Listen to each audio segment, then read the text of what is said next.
That's all they will remember. Bill Belichick, look at the clapping. He's showing emotions because he know that's it. Yeah, that was it. That was the first. We got about 6 seconds of emotion out of him. And Blake Bortles, what a run. But the Patriots fans, they're going to be visiting Minneapolis. And, oh, yeah, we love the bearded guy. Why not? Why not? The Patriots is a franchise off to their 10th Super Bowl, the 8th in the Brady-Belichick era. And Tom Brady, something else he leads the world in. Most fourth-quarter comebacks in postseason history. New England, next stop, Minneapolis. Cherish these moments and opportunities, and I know we've had quite a few of them, which we've been very blessed to do, and it's just been an unbelievable run. And I think everyone should be really proud of what we accomplished. It's pretty amazing, and proud of this team. You know, great leadership, and it's just been a great year. It'd be really great if we take care of business in a couple weeks, so we'll see. Tommy's the best, man. He's the toughest guy I've ever met, physically, mentally. And if there's anything that happens to Tom, I know he can handle it. Everybody knows how tough he is. Everybody knows that he's our leader, and it's a testament to his career, his personality, the man he is, and not only is he the best player in our locker room, but he gets everybody else to play well and step their game up, and that's why he's the best. Bill, did anything have to change game plan wise because of Brady's hand?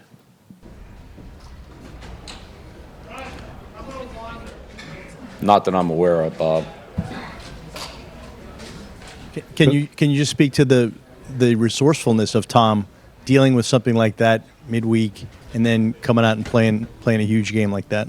I mean, look, Tom did a great job, and he's a tough guy. We all know that, all right? But, I mean, I'm not talking about open heart surgery here. Yes. Hey, you got to love him, man. You got to love him. You can't make that up. Yeah. It's not a teleprompter he's reading from. And he go in there with the cut-off sleeves. You know what I mean? That dude is unbelievable. Dude, that's the greatest coach in sports history. Yes. He's walking in with cut-off sleeves and delivering that one line. He's a football coach right there. Yes. All right, LT, 11 minutes to go, down 10, no Gronk. Did you think the Pats were done? No. Why? I didn't think they were done because we have seen this story before, Chris. That's why. Not against the defense like this. It doesn't. Well, yes, we have. Seattle. Did you forget about Seattle in the Super Bowl? Okay, everybody was talking about how great Seattle's defense is. What did Brady do? He did the same thing. But I'm not surprised because Brady had him right where he wanted him. Prime, you got a problem with the shoe? You okay? I didn't know I had on black What's going on, man? Because you always show that shoe. You just trying to get your shoe on I didn't know I had on black footies, man. I'm sorry. I'm trying to roll them down and put them inside the shoe. Right here. This is all I access. didn't know I had on black footies. I'm this sorry. This is game day. I apologize, y'all.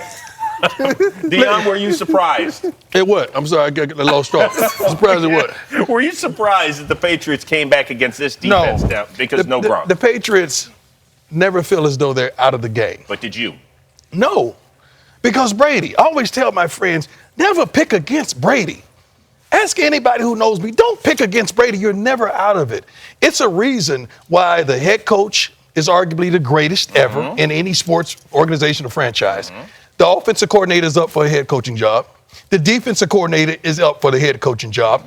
And the owner, one day, Mr. Kraft, is going to be a Hall of Famer. That's a reason for all of this. And you want me to be surprised that they came back? I'm more surprised that they even allowed it to get to that point, that they had to come back.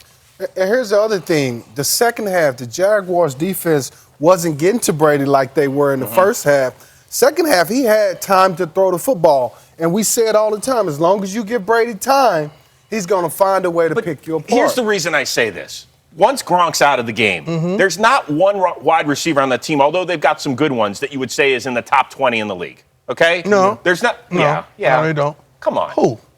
What I'm saying is that they don't have a top 20 receiver. No, they don't. They don't. Right. Oh, no, I agree. Okay, right, so we agree. They don't have a top 12 running back in the league. Some very good guys, especially in the system. So what I'm saying is Deion Lewis can play. he can play. Okay. But if you're having a fantasy draft, you know what I'm saying. You're not picking him as a top 12 running back. Right. So they don't have those guys that pop and wow you and all that sort of stuff. So it's Brady and the offensive line, and somehow it still gets done. Brady and them. They have a team. See, you talking about individuals. These guys don't get caught up in Pro Bowls.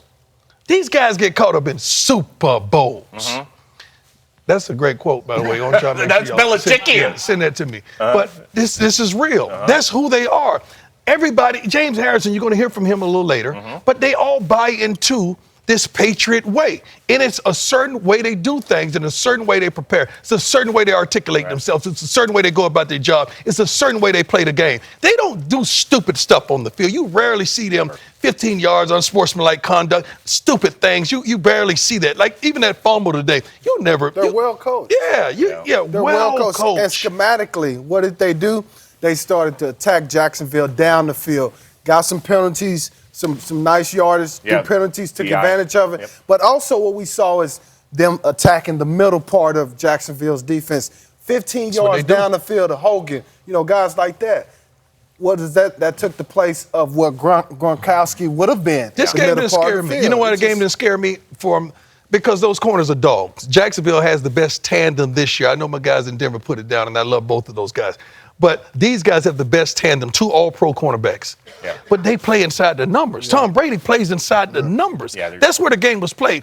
What's remarkable, although, LT said something profound last week. He said, I think Brady is the best ever. And I said, I don't know. The Marinos, the Aikmans, the Elways, the Montanas. What he did today without Gronk,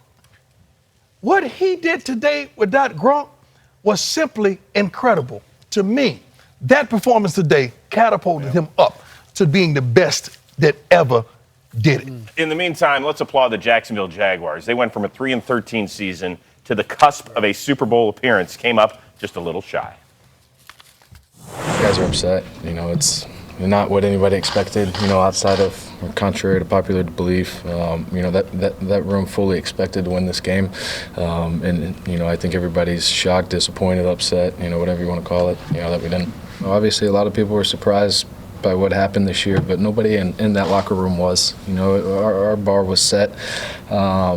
1 week or 2 weeks from now, and we didn't get there. So we'll go back to the drawing board and figure it out, and we fully expect to be back here again, giving it another try next year.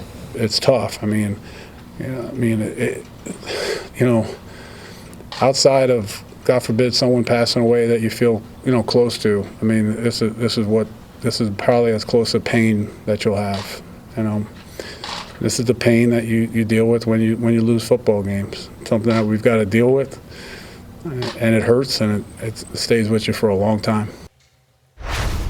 Okay, usually in a game when you lose, like, gosh, if we had just done that. The only thing I can think of is not stopping them on 3rd and 18. Other than that, the Jags played great football on Sunday, didn't they? They did, but they did some things that you cannot do against the Patriots. For example, the Patriots are the best team in the National Football League at scoring points with 2 minutes or less before the half. True. What did Jacksonville do? They got conservative. They were up 14-3 before half. They should have just kept the pedal to the metal. Go down and try to score. They got a little conservative. Gave the Patriots back the ball way too early. They go down and score. The same thing happened, in the second half. Got a little bit conservative. They were up. Didn't want to throw the ball with Blake Bortles, tried to run it, and you can't do that against the Patriots. So those key decisions caused them to lose to me. Also, they had a great game plan going in there to eliminate Gronk. They got him out of the game, knocked him out of the game. But now you got to continue. Let's switch that game plan and move it over to Amendola. They had a guy up front, then a guy over the top, or they was in and out bracketing Gronk. All right, do that to Amendola. He's the only thing that's going to hurt you. And Tom Brady loves to stay in the middle of the field. They got away from that. It was a play, they punted. Jacksonville punted. And I said, boy, if Amendola could get 10 to 15 yards here, it's going to be great. Guess what? He got 20. Yeah. Put him started on the 30. It was it. A field goal was going to occur from that, but they went on to get a touchdown. Right. So these guys keep coming and coming and coming in there. One thing that New England's not going to do is beat themselves. And everyone watching this game knew at some point Blake Bortles was going to have to put on the S on his chest and be Superman. Yeah, he played well, almost 300-yard passing day. But coming up a little bit later, we'll be talking about the future in Jacksonville, which looks awfully bright, but will it include